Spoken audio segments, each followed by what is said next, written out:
If Steph Curry's rise from uncertain prospect to international sensation had been written as a screenplay, that script might very well have made its way into one of his boss's hands. Long before he became part of the Warriors ownership group, Peter Guber was telling stories as a producer on dozens of motion pictures, including The Color Purple, Rain Man, and Batman. Scott Howard Cooper spent a game day with Guber, who explained his unconventional paths to Hollywood and hoops.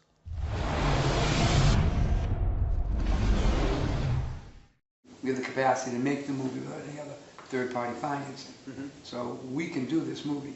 The question is, he's got to be committed to delivering a script that he agrees to direct. That's the obligation. Growing up near Boston in the 40s and the 50s, what did you expect to become? A teacher. I was always interested in teaching. In fact, when I was in undergraduate, graduate school, I was aiming in that direction, kind of secretly, because, you had a lot of people thinking that wasn't a noble undertaking. When did things begin to change for you in your career path? When I needed money. It was a noble profession, but not a well-paying one. Guber took an unplanned turn toward the entertainment industry after a set of business school job interviews that could have sent his career and his life in a completely different direction. Where did the passion for sports come in? Quite by accident. I was running Sony, and Sony didn't have a electronic distribution. All the other studios had electronic distribution. And as the chairman and CEO, I saw that as a real liability. And so I was driving along Santa Monica Boulevard one day, and I look up and I see this sign says, Prime Ticket. I said, Prime Ticket? Wait a minute, what if we do alternative? What if we bought that and used it as an anchor and began to leverage that with our other content? So I went after that, and then I found out you had to buy the Kings and the Lakers and the Forum and all that. And so I set on the road of trying to do it. That deal fell through, as did bids to purchase the Miami Heat and the Oakland A's. Guber, though, remained undeterred. The veteran of the movie industry, where success is never guaranteed, remained focused on landing a sports franchise. Once you make movies, you know that flops and hits, flops and hits and flops and hits. Oh, I get the strategy, just make hits. Why didn't I think of that? The issue is, everybody has success and failure. Failure is an inevitable cul-de-sac on the road to success. If you can't manage failure, you're never going to really be successful, or you're not going to find out how successful you could be. The setbacks continued for Guber and his new partner, Joe Lacob, when they joined fellow Bostonian Frank McCourt in hopes of buying the Dodgers in the early 2000s. McCourt broke with Guber and Lacob and closed the deal without them, but the two forged a bond in the process that would eventually pay off 400 miles up the California coast. Sometimes these things are just natural, the chemistry between two people. And I think from the time I met Peter, we just kind of, maybe because we're both from the Boston area, we hit it off right from the very beginning. We're very similar in a lot of personality characteristics. So it is my privilege to bring up two very important people now, the new owners of the Golden State Warriors, Joe Lacob and Peter Guber. In your most honest of moments, after you guys closed the deal, any part of you looking around and saying, I can't believe we did this? I was happily thrilled, and I exhaled, okay, did that. And then I went, oh my God, what have we done? I had both feelings at the same time. The journey begins actually once you make the deal. The deal isn't the end of the process, it's the beginning of the process. Any fool can make a deal. If you fool yourself and make the wrong deal for the wrong product, you're going to be the problem. This is a picture that if you do it right, it's going to cost you north of $30 million. Correct. All right, so that's what we've been talking about. So we have to think about what kind of a person, what kind of cast person we could put. Yeah, which drives this kind of a picture, right. And it has to be international. Yeah. How is it similar? How is it different buying a team as opposed to closing on a big movie deal? It's not all that different.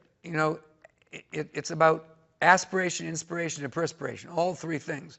Anything you do that's really successful and has a lot of challenges to it, the emotional feeling is very similar. I mean, you work 9 years on Batman, and finally they're making the picture. When the person started out saying, this is just a kid's toy, and starts out this incredible parade of franchise films, who'd have known? Who'd have thunk? You have to be dyslexic.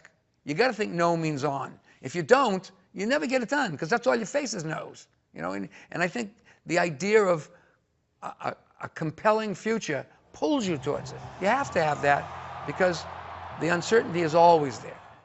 And watch the money on that, right, it's $175,000. I will, and fringe. And I think there's some fringe on that, 25 probably. George Lopez, he wants to go to the Warrior game in one of these last 3 games. Okay. So I'd love to bring him up there, okay? Yes.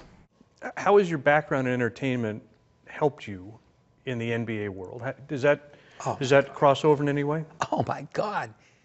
The NBA basketball is the entertainment business. Anybody that doesn't think they're in the location-based entertainment business in sports, you know what they call that? A failure. That's a person's a failure.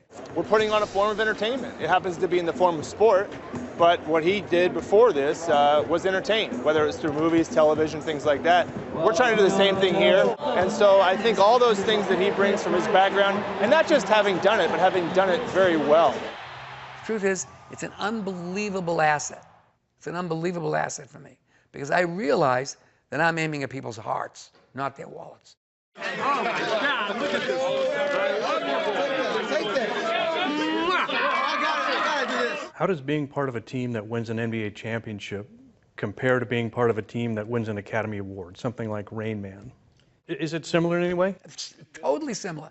But listen, you go and pick up that award. I sat in that audience 5 times for Best Picture, all right? 5 times. I remember picking up the Best Picture award, and when they said the winner is, I glanced at my watch just before I went up. I ran up on the stage. Thank you, thank you, thank you, thank you, thank you, thank you, thank you, thank you. I sat down. And I looked at my watch again for some reason. It took 15 seconds. And I thought, did I work 5.5 years for 15 seconds? That's insane. I don't want, my life will be 2 minutes long. So you have to surrender that is an acknowledgement. It isn't the reason you do it. It shouldn't be the reason you do it. And it'll be an empty calorie if it is the reason you do it. So you have to feel those moments where your work and all the people around you have coalesced with that moment of success. So sure, I was in total elation when we won the grand prize. But the journey was so compelling. And the experience of dealing with all the people in that company, all the people in the Warriors staff, all the organization, I just love it. You run a major studio. You're co-owner of the team going for its 2nd consecutive NBA championship. You hop your private plane to go to games in other cities, commute back and forth to Oakland, the way some people drive to work in town. Hi guys, you okay back there? You comfy? Thank you. Shouldn't somebody be making a movie about you? No, I'm making a movie. It's happening up here. You know, I'm the director, writer, producer. I'm actually the audience too. So I'm making that movie constantly. And I'm trying to make a really good movie. I'm trying to remember in that movie that to be active in my own rescue, to be gracious, be generous, be involved, be collaborative, because the movie requires many people in that head of mine for me to have a happy ending. And the truth is, and I know this because I'm older, the truth is that the journey's the thing.